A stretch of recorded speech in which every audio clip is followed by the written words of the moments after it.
Сәлем менің көрермендерім. Кешкі асқа ксенан дайындап жатырмын. Осы рецепті мен сіздермен бөліскім келеді. Міне ең алдымен бізге керегі дрожь, шекер, жылы су. Осы үшеуін араластырып, үстіне ұн салып,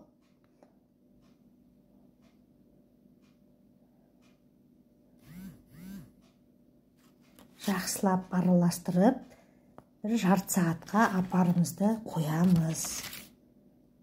Апарымыз көтерілгенше бетін жабамыз жақсылап салапанмен аға.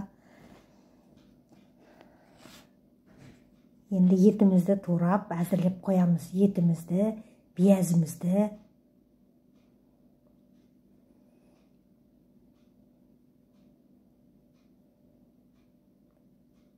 Апарымыз көтерілгенше етімізді, биязымызды тураймыз.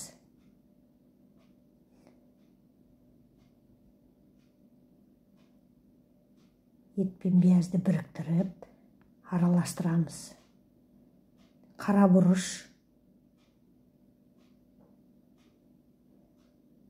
кинза, чеснок салмаған себебім менің етім, соғымның еті, ол чеснокпен, тұздалған ет. Апарымыз көтерілді. Майонезіміз саламыз, жұмыртқамыз салдық, қаймағымыз салдық. Жылы суымызды құйдық, ұнымызды салып, енді қамырымызды жақсылап басып қойамыз. Тағы көтерілу керек. Жарты сағатта көтеріледі тестіміз.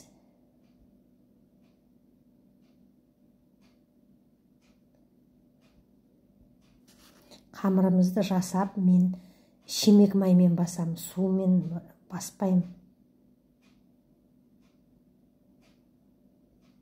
Ксенанның қамырын жасасам да, осылай тек шемек маймен басып, жауып қойды, көтерілді тестіміз.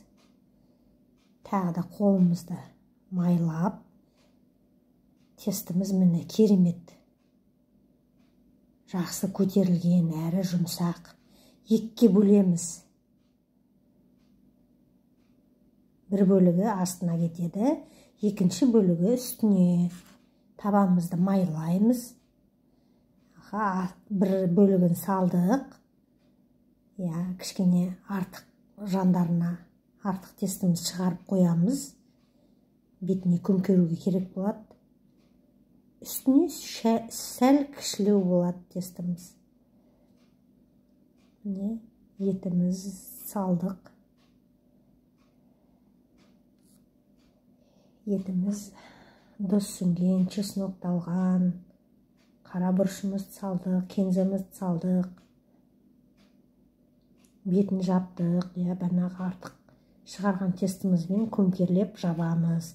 Сорпасы шығып кетпес үшін жақсылап көмкерледік. Енді газымыз қызып тұр. 180 градуста.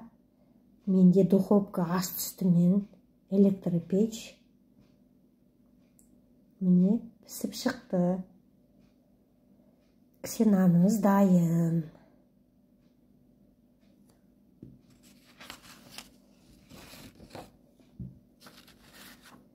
Грамдар төменде жазулы тұр.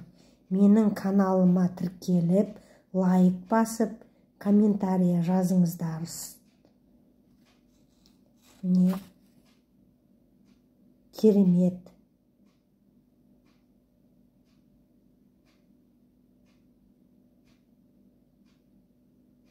Мықты піскен қыздар. Керемет. Етімізде піскен, сочный. Міне қыздар. Сорпасы көріңіздер ғой. Өте тәтті, дәмді. Менің рецептіме қарап жасаңыздар. Жас келіндер, сіздерге айтарым,